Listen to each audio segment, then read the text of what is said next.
आप भविष्य की चिंता क्यों करते हो? ज्यादातर आज लोग परेशान हैं ओवर थिंकिंग में। आप देख लीजिए आज हमारी समाज सबसे ज्यादा परेशान है ओवर थिंकिंग में। बेमतलब की सोच। हम कह रहे उस समय कृष्ण कृष्ण बोलो ना, उस समय ये विचार करो ना जो भगवान ने रच रखा होगा मंगल होगा। हम क्यों चिंतन करके अपने दिमाग की शक्ति को कमजोर करें? आपका परम प्रिय भक्त बनने या उस श्रेणी तक आने के लिए एक शिष्य को हमारा कोई भक्त के लिए, हम खुद तो भगवान के चरण दास हैं, तो दासों के दास थोड़े होते हैं। दास तो दास ही होता है।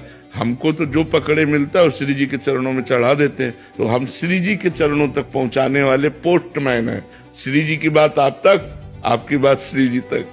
हम तो खुद दास बनना चाहते हैं। हम दास किसे बनाएंगे? हाँ, दास तो स्वामिनी जी के प्रियालाल के दास, समझ रहे ना।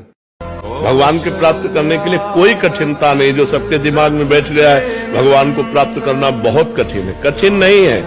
संसार के बुरे कर्म त्याग पाना कठिन है, भगवान प्राप्त करना कठिन नहीं। भगवान तो अपनी आत्मा है। संसार के बुरे कर्म हम नहीं छोड़ पाते, इसलिए कह देते भगवान को प्राप्त करना कठिन है।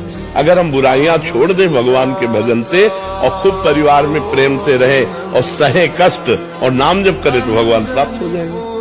सबसे बड़ी कमी है जो हम निराश हो जाते हैं। किसी भी स्थिति में निराशा नहीं आनी चाहिए यार।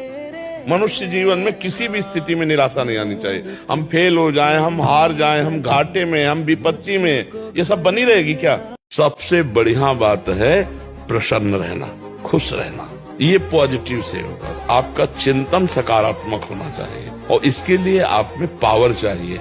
वो है नाम, राधा राधा राधा राधा राधा राधा राधा। ये हमारी 5 बातें याद कर लो, आप सदैव सुखी रहोगे। पहला, रोज ठाकुर जी का चरणामृत पियो, अकाल मृत्यु आपकी नहीं होगी। समस्त रोगों का नाश करने की सामर्थ्य चरणामृत में। दूसरा नियम, घर से जब निकलो कम से कम 11 बार इस मंत्र का स्मरण करो। अंगुली से गिनना 11 और कृष्णाय वासुदेवाय हरे परमात्मने प्रणत क्लेश नाशाय गोविंदाय नमो नमः। कभी आपका एक्सीडेंट नहीं हो सकता, कभी आप दुर्घटना में कभी नहीं फंसेंगे, और फंसेंगे भी तो आप सेफ निकल आएंगे। कभी भी 24 घंटे में 20-30 मिनट ऐसे निकालो जो घर में अपने ठाकुर के सामने बैठकर नाम संकीर्तन कर सको। चौथी बात, 11 दंडवत रोज नियम ले लो। ठाकुर जी घर में जो विराजमान है, कृष्ण को जो प्रणाम करता है उसका पुनर्जन्म नहीं होता। ये हमारी बातें याद कर लो। पहली बात, रोज चरणामृत। दूसरी बात, घर से निकलने के पहले 11 बार कृष्णाय वासुदेवाय इस मंत्र का जाप करो। तीसरी बात, नाम संकीर्तन 20-30 मिनट अपने घर में करो, जितना